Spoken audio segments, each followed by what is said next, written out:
একসাথে? না না না, একসাথে একেবারে হবে না। আমার এখন খুব চাপ, আবার একটা রাজ্যে এক্ষুনি পড়ানো আছে। তুমি পরে খেয়ে দিও, আমি খেতে গেলাম। ঠিক আছে।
ডাক্তারের কাছে যাও তো, আমাদের একটু হাওয়া মাথা একটু ঠান্ডা। আমি যাচ্ছি, তুই অবস্থাটা বুঝি একটু দুধ জানতে রাখিস বুঝলি, কারণ ওটা সারাদিন নাচতে থাকবে। আচ্ছা আচ্ছা ঠিক আছে, যাও যাও যাও। ভালো করে একটা দেখাবে টাইম দিয়ে। হ্যাঁ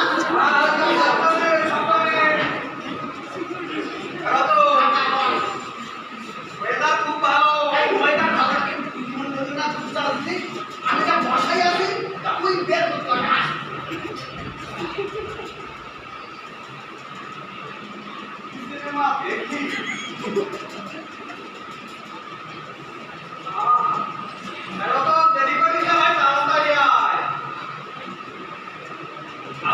খেলাটা দেখ तुझे देखा भाई गान শুনেছে শিগগিরা तुझे देखा तो ये जाना सनम प्यार होता है दीवाना सनम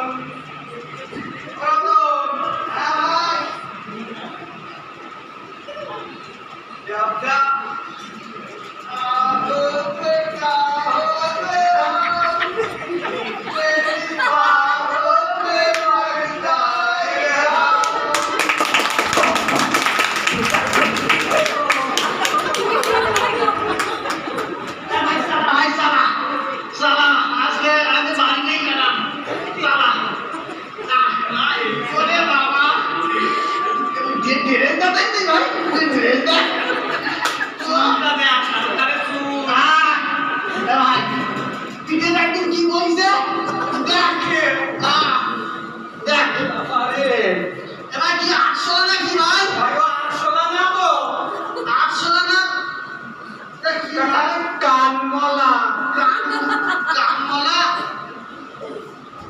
অনেকক্ষণ থেকে তোর বাদরামো আমি সহ্য করছি জানিস, অনেকক্ষণ থেকে।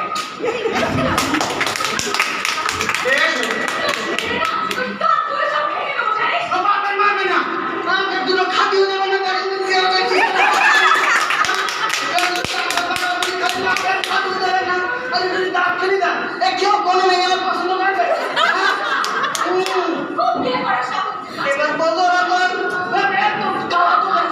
তুই জানিস কি সারাদিন কোনো কাজ করিস না, কি করছিস তুই? তোকে আমি বলেছিলাম না আমার টাকা কম দে।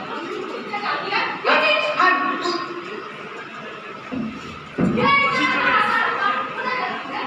কোথায় যাচ্ছিস? বাড়িতে না কোনো দূর নেই জানিস, সব বাড়িতে ঘুরে বেড়াচ্ছি করছিস। আর বাকিটা পুরো পুড়ে কয়লা হয়ে গেছে, আমি এক্ষুনি বের করে দেবো। তোর কাজ করতে একদম মন নেই, জানিস? একদম মন নেই। তাই আমি ঠিক করছি, কালকে সকালে কাল ভোরবেলা তোদের দুজনের মুখ যেন আমি না দেখি। তোদের মতোই অবদান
পড়াশোনা করে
এসেছে মোর বাড়ি, ঝড় এসেছে ওরে ঝড় এসেছে ওরে ঝড় পেলে শান্তি, যেতে যেতে একটা পথে নিয়েছে মোর বাড়ি, যেতে যেতে একটা পথে।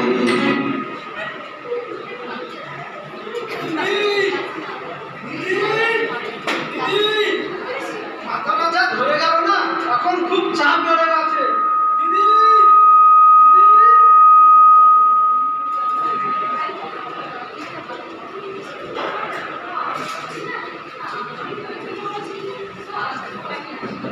আমার আবার কি হলো দিদিমা? আমার গলাটা এখন ভালো ভালো লাগছে কেন?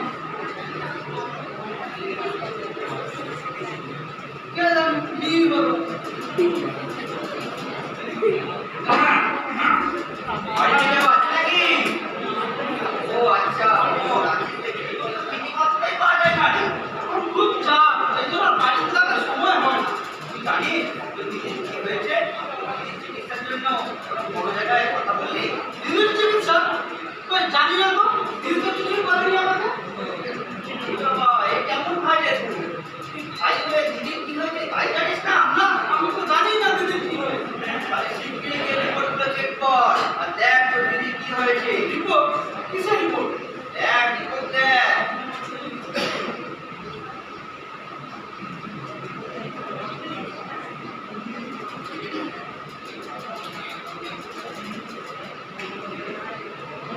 দেখি না, দিদির একই অবস্থা।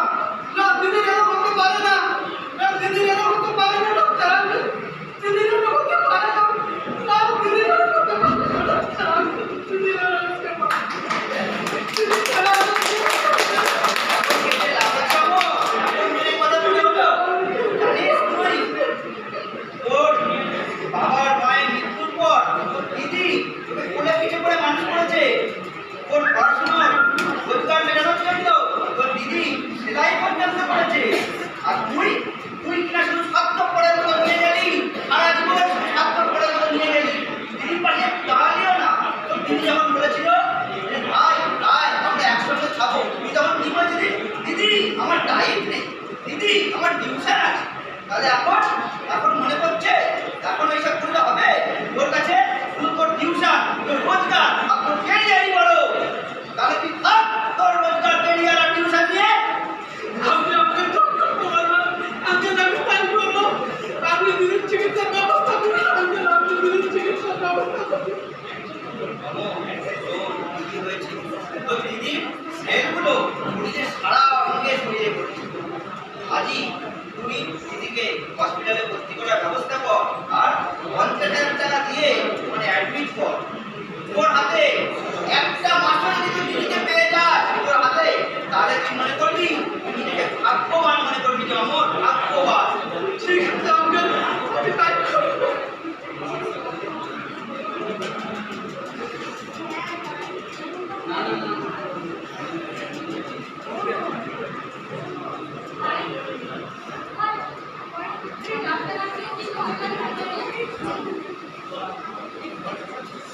ডাক্তারকেও কিছু বলবো যে একটু সামান্য জ্বর হয়েছে, তুমি ঠিক হয়ে যাবে দিদি, তুমি ঠিক হয়ে যাবে। আমার যাওয়ার সময় হলো রে ভাই। তাও বিদায়। ভাই, আমি আজকে তোকে আশীর্বাদ করে রাখছি ভাই। তুই শিক্ষকতার পরীক্ষা অবশ্যই তুই উত্তীর্ণ হবে। সাফল্যের সাথে উত্তীর্ণ হবে ভাই। কিন্তু এই দিদিটার কথা আমি তুই হয়তো মন করে যাবি না। তুমি আমার দিদি নাও, তুমি আমার জীবনের এক আদর্শ শিক্ষক। আমি তোমাকে আমি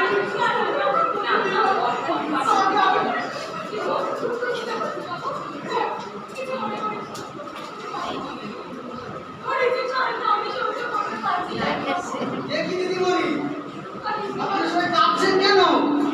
হ্যাঁ, আপনি সবাই কাঁদছেন কেন? আপনি একটু আমাদের আপনার বকেন না। হ্যাঁ? আপনি আমাদের আর শাসনও করেন না, বকেন না। দুই দিন মন খারাপ হয়ে বসে থাকেন। হ্যাঁ, দাদা বাবু মন ভালো না। আমি চলে যাওয়ার পর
শুধু করে দেবেন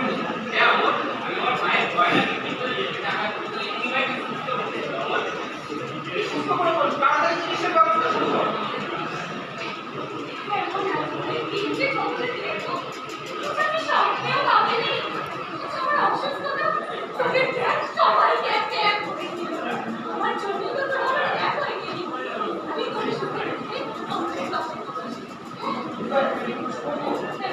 একটা গান শোনাতে হবে